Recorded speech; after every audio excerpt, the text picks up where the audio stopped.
LinkedIn's AI-powered job search can help you find the most relevant roles based on your goals and experience. It cannot help you find something to talk about in the elevator. So, ride any dragons this weekend? It can help you find your next job just by describing it in your own words. It cannot stop your coworker from describing their dreams. So I was flying, right? And while we can't help you advance in the office foosball tournament, LinkedIn can help you advance in your career. LinkedIn is the network that works for you. Why do you think that walking is so misunderstood? And what's the fundamental thing that shocks you the most about that? I think that it should be on every doctor's prescription pad.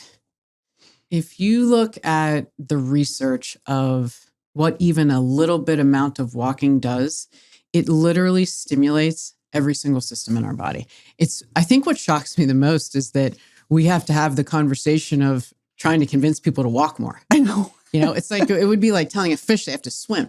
As a human being, we are a biped. We have evolved to walk on 2 feet. So if we think about that as walking is as essential to human survival as things like breathing and sleeping, it becomes this physiological necessity. I like to reframe it like that because it isn't optional.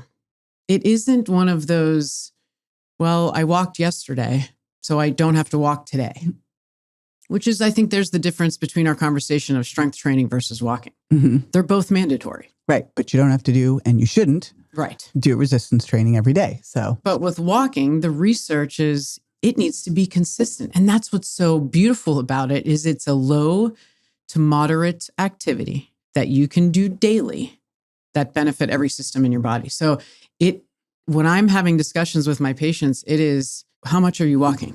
What is your step count? That's always part of our treatment plan. Okay, well, let's talk specific prescriptions on walking. I'll give you an example. I had a client, morbidly obese, and the doctor wanted to put him on testosterone, and he was walking 2,000 steps a day. Yeah. I'm like, just if you doubled that actually is going to impact your testosterone. That's right. So what I'd love to see is what is the typical person getting in right now in terms of, and then what's your prescription? And not just how much for the day, but also when, all of that. I think you have to look at everyone's baseline. So where are they coming in along the walking spectrum? If you have someone that's at 2,000 steps per day, a little bit goes a long way. So if I'm at 2,000 steps per day, increasing by 500 steps per day starts to decrease all-cause mortality by about 7%. Which is insane. Could you imagine if there was a medication that did that? Right. If you get to 3,800 steps per day, you will start to see reductions in dementia by not small numbers. That's 25%. We jump up to 5,000. You start to reduce the risks of depression. Taking your baseline and starting to increase. And when you think about how many steps to take in 5 minutes, for example, 5 minutes is about 500 steps. So just to put that into perspective, if you wanted to increase by 1,000 steps per day, you walk for 10 more minutes. That's also doable. Very doable. But the magic, the sweet spot is anywhere from 7,000 to 9,000 steps per day, which is very different than if you were to Google how many steps, because most resources still will tell you 10,000. Well, it's the Japanese pedometer. I think everybody knows that story, which here's the thing. It's great. It's an even number. It gives people a target to shoot for. I'd rather them go for 10,000 than 3. So from what I see in the research right now, it's somewhere 7,000 and up seems to be the place to go. But, I always think as long as you're not then, let's say you're going over 10,000 and you're stealing from true exercise. Don't do that either. But I just want people to be aware. And I think if you measure it and monitor it, you'll do it. But I think it's more than just how much, right? So there's a law of diminishing return, and I'll have patients that will say, well, I'm walking 15,000 steps a day, which is great. And then my next question to them is, are you strength training? Right. And if they say, no, I don't have time because I'm trying to get 15,000 steps in, that's a very good conversation to say, let's dial it back. And now I've given you more time to explore other things. The other piece I love about walking is that if we really start to monitor it, we can do it all throughout the day. Yes. And that's the other piece that's so important is not just trying to do it all at once. Right. I always say, if you are, let's say you're a runner and you run for your hour in the beginning of the day, that doesn't excuse you from your walks throughout the day. I want everyone to hear that because there's actually someone on the internet, I saw it saying just the opposite. I'm like, you've got to be kidding me. Yeah. If you think about it just from, if you take it to the conversation of walking after you eat. So that's one of the best times to walk is within 10 to 30 minutes after you eat. Depending upon what you eat, you have an increase in your blood glucose.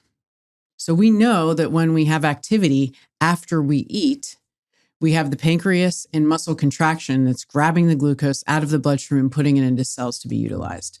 So if you get your 1 hour in the morning and then you're sedentary throughout the day and you're just sitting after you eat, the pancreas is working hard.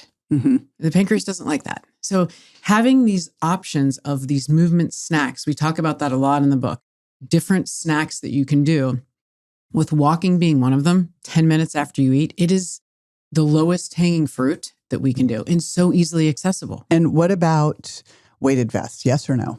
Yes. I think that depending upon where people are, when you add a weighted vest, you're adding more loads.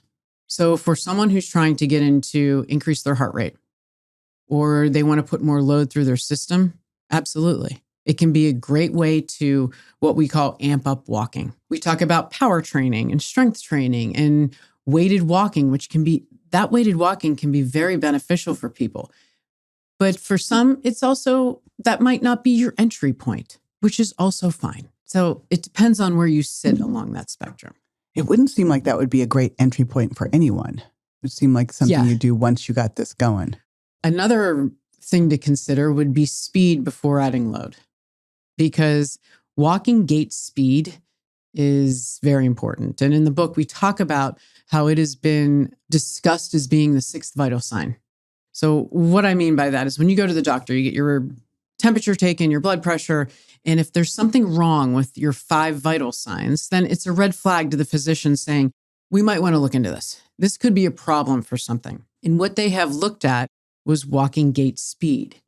Because when someone is walking slower, so their cadence is slower, it can be a predictor of things like dementia up to 7 years in advance. We could look at why are they walking slower? Is it a balance issue? Is it a strength issue? And these are all proactive measures that you can say, okay, let's take a time out and figure this out. So before I would say, go ahead and start adding weight, how efficient is your walking? Can you walk for 30 minutes at a brisk pace? And if you look at the research, that's about 3.5 to 4.0 miles per hour, which is not slow. 4 miles per hour, I'm going to make it easy. A mile every 15 minutes. Yep. And that would be easy to track on with whatever fitness tracker you have. So is that the easiest way for someone at home to check their gait speed, or is there another test you like? Because let's be honest, that's kind of my beef right now is no one's checking muscle quality, sarcopenia. Yeah. No one's looking at these things. So likely they're not getting tested for gait speed at their doctor's office. No. Step count too. How many steps are you taking per minute? So about 130 to 135 steps per minute. Okay. And when you add in hills, I live in Colorado. I'm in about 8,000 feet. We're in Florida. 8,000 feet of elevation. You know, these are different conversations. Yeah. But that gait speed is important. And, you know, to maintain 4.0 or 135 steps per minute for 30 minutes, which is also, you know, we get into some fun numbers about reducing cancer risks at those numbers. I think people would find it a little more challenging than it sounds. Yeah, that is one thing. I've lived half time, like California and Florida have been both I go back and forth, and gosh, I miss the hiking. Yeah. Whenever we're anywhere where we can hike, we are out there hiking. Yeah. So even though I'm hiking on my sore foot, I still do it. We're going to have to talk about that. We are getting to it. I would love to talk about menopause. I've never heard anyone talk about this. Menopause and feet. And the reason I'm asking about this is I was out to dinner the other night and my girlfriend was talking about her tender feet. I go, tell me about your tender feet because I have the foot expert coming on the show. So tell me about this. And she said, well, my grandmother had it too, or maybe her mother.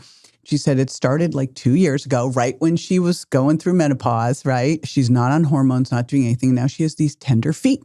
And when she gets up in the morning, she says like, ow, ow, ow, ow, ow. I'm like, oh my gosh, and you're just living with this? What is going on? So is that something that's a hormonal shift? What's going on there? I think if we looked at this first from big picture, we're all aware of sarcopenia and how we lose muscle mass as we age. She's very fit, by the way, and exercises all the time. You have to consider that also happens at the foot. Your foot also loses strength.